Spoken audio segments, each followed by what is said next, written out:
Se met en studio. Salut mon brave, comment ça va ce matin? Ça va et toi? Ça va. Tu dis que ça va, mais j'ai l'impression que t'as un petit quelque chose sur le cœur ce matin. Ça se peut-tu? Je suis un peu grognon là. Je suis Ah un peu grognon parce que dans la vie, j'aime pas bosser pour rien. Tu vois, j'aime pas préparer les choses, puis finalement pas m'en servir. Puis là, pour cette chronique, j'avais préparé un beau papier qui parlait un peu de persévérance, de jamais abandonner dans la vie. Puis là, dimanche, j'ai eu le malheur d'allumer ma télé puis de voir un vrai crash test. Ah ouais? Ouais. Qu'est-ce qu'il y avait dimanche? C'était le gala de la disque. Le gala de la disque. Ah ouais? Oh là là, tuez-moi. Je vous jure. Qu'est-ce que t'as trouvé? Ben non, mais c'est le gala qui est là pour rendre hommage à la chanson québécoise. Faut mettre en valeur les artistes québécois. C'était gênant. Ouais. C'était gênant, je te promets. J'avais l'impression, ils ont voulu faire jeune, cool. J'ai l'impression que c'est mon oncle au repas de famille, quand il essaie de dire des trucs cool, puis d'être ami avec les jeunes. La même chose. Ah, ils nous ont mis tous les clichés. Ah ouais? Tous les clichés. Déjà, on est parti avec l'animateur, Pierre-Yves Roy Desmarais. Ouais. Je comprends, là, c'est le gars à la mode, il fait le bye-bye, mais on le voit partout. Ouais. Je te jure, en février, je pense qu'il va nous animer le patinage artistique. Je te promets, je le vois arriver. Je le vois arriver. Là, l'année prochaine, c'est lui qui anime Masterchef. Je te promets, il va dire non, les couteaux. Très mauvaise imitation, mais. Et je te promets, j'ai vu son front toute la soirée. Il était tellement occupé à se baisser la tête, je sais pas pourquoi, j'ai vu son front. C'était le show de tout sauf les artistes québécois. Puis là, il y a un autre truc qui me dérange aussi, puis c'est pas pour critiquer, attention, Lou Adrienne Cassidy, qui est une très belle artiste. En plus, elle vient d'ici, de la Basse-Ville. Elle a enregistré son album Journal d'un loup-garou dans les studios Pantoum, juste à côté. Là. Et elle le mérite, elle a travaillé fort, elle s'est battue pour arriver là où on est. Mais d'où Félix? À un moment donné, j'ai cru que quand ils ont annoncé le prix masculin, j'ai cru qu'ils allaient dire. Et là, Lou Adrienne Cassidy, je te promets. Elle a tout gagné. Je comprends, c'est son année, c'est son succès. Ouais. Et à un moment donné, chanson de l'année. Chanson de l'année, en face, t'as Merci Ben des Cowboys Fringants. Ah, c'est bon ça. T'as Woodstock de Jay Scott. 1 million. Je regardais là avant de rentrer dans le studio, 1 million de vues sur YouTube. Moi, j'aime que YouTube.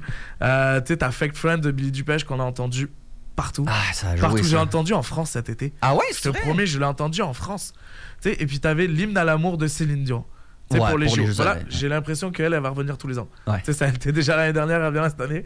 Et elle a gagné, mais même elle était surprise. Elle a remarqué que c'était un peu abusé. À un moment donné. Même elle a dit, elle était presque gênée, tu disais. Elle était gênée. Elle était gênée. Quand la caméra est venue sur elle, elle a fait ah ouais, j'ai gagné face à ces gens. Tu dois être honoré, mais en même temps, tu dois être.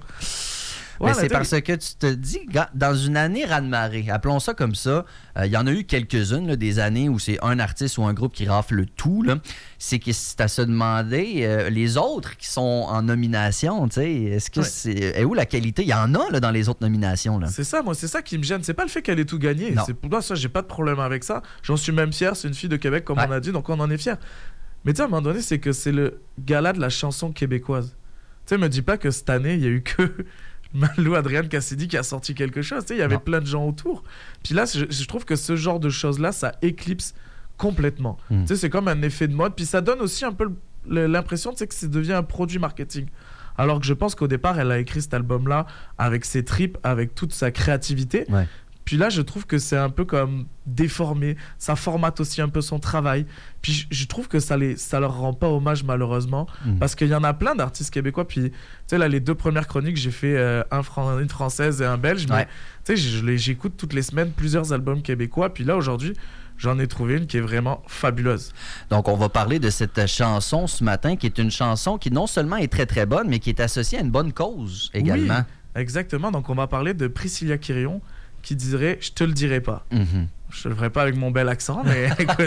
En fait, c'est sur son dernier album qui est sorti le 31 octobre dernier, qui s'appelle Intelligence Artificielle. On est prêt. C'est juste un cue pour le fun. Là. Continue. Il est prêt. On est impatient de la faire jouer.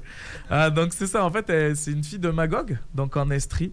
Puis un parcours un peu mouvementé. Elle a commencé très jeune la musique. À 12 ans, elle a commencé à faire les concours un peu partout au Québec. Elle a fait après ma première place des arts à Montréal en 2011. Puis elle a remporté la catégorie interprète, ce qui l'a amené à faire les Francopholies. Elle est allée faire Montréal en lumière. Puis après, ça a été, si vous suivez un peu la télé, elle a fait La Voix 3. OK. Où elle était dans l'équipe d'Isabelle Boulay et Vincent Vallière. D'ailleurs, je trouve que sa voix ressemble un peu à Isabelle Boulay. Je trouve qu'il y a une sorte d'un peu de turn un peu grave. Typique d'ailleurs des chanteuses québécoises, je trouve. Elle a été éliminée pendant les duels. Puis il y avait quand même des grands noms dans son année. Il y avait Sarah Dufour, Alicia Moffett, William Cloutier. Tu sais, c'était quand même une grosse saison là, donc c'est normal qu'à un moment donné, il y en a qui tombent. Il y en a qui tombent aussi. Puis elle a arrêté en fait sa carrière. Elle a mis sa carrière de côté parce qu'elle a eu 2 enfants. Souvent, on le remarque que c'est ce qu'on fait. On met un peu nos rêves de côté pour nos enfants. D'ailleurs, dans son album, il y a une très très belle chanson qui s'appelle « Il rêve », où en fait, elle parle que ses enfants, eux, rêvent de faire plein de choses, être astronaute, être... elle a dit tout plein de métiers, mais elle a dit qu'elle avait mis un peu ses rêves de côté. Puis on voit que c'est vraiment un combat pour elle. Ah ouais, hein? Ouais. Puis dans la chanson « Je te le dirai pas », en fait, elle a eu son conjoint qui a eu un cancer. Puis elle parle un peu des proches aidants. Puis je trouve qu'on les met pas assez en valeur. On parle souvent du malade, puis on oublie les proches aidants, les gens qui sont là au quotidien pour accompagner les gens malades, puis qui des fois sont un peu à bout de souffle. Ils sont un peu à bout de souffle. Je pense qu'on le sait. Puis ils sont un peu à bout de souffle. Puis tu as honte de le dire que c'est pas facile, que des fois t'en as marre, t'en as juste marre que la situation soit pas facile. Puis tu sais, moi, à largement moindre échelle, tu sais, quand ma conjointe était enceinte, des fois j'étais comme... Tu sais, je comprends, c'est difficile, mais tu peux rien dire. C'est elle qui subit l'épreuve, c'est elle qui porte. C'est ça, puis c'est elle qui est là qui a tous les symptômes, qui a tout ça. Puis c'est ça, là, elle explique qu'en fait, des fois, elle en avait un peu ras-le-bol, puis que ça joue sur les sentiments. Puis elle a quand même des textes assez profonds.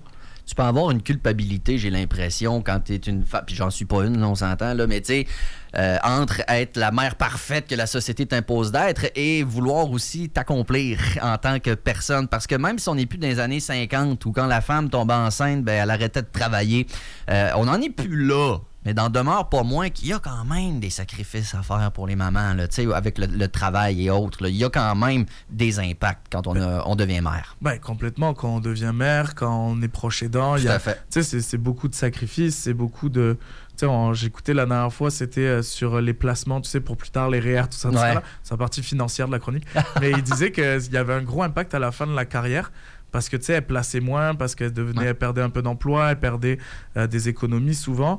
Et c'est ça, donc, à un moment donné, c'est juste rééquilibré. Mais c'est ça, là, ces textes sont quand même assez profonds pour une personne. C'est souvent, on associe la pop folk un peu à des textes, un peu de road trip. Là, ça passe, ça passe dans les oreilles, puis ça ressort aussi bien que c'est rentré. L'important, c'est plus l'ambiance. L'ambiance, exactement. Mais elle, il y a vraiment des textes profonds qu'elle a écrit et composés. Parce qu'au départ, c'était plus une fille qui reprenait les chansons.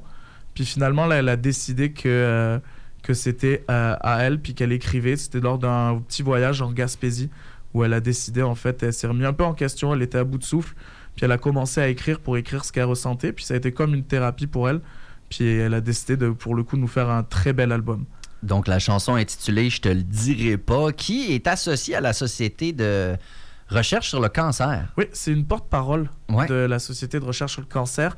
Je pense que la campagne de financement a été finie. Je faudrait qu'on le vérifie. Mais je sais que ça donnait 50 cents par chaque écoute. À chaque écoute. Puis tu peux aussi aller acheter la chanson sur des plateformes. Tu peux aller sur son site je pense que c'est priscillaquiron.com.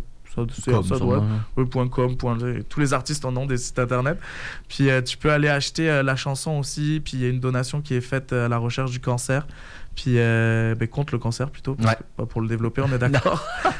Pour le guérir, évidemment. Donc, Priscilla Quirion, on vous invite à aller faire des recherches sur elle, écouter sa musique, faire un don, évidemment, si jamais ça vous touche, pour la Société de recherche sur le cancer. Sa chanson s'intitule « Je te le dirai pas ».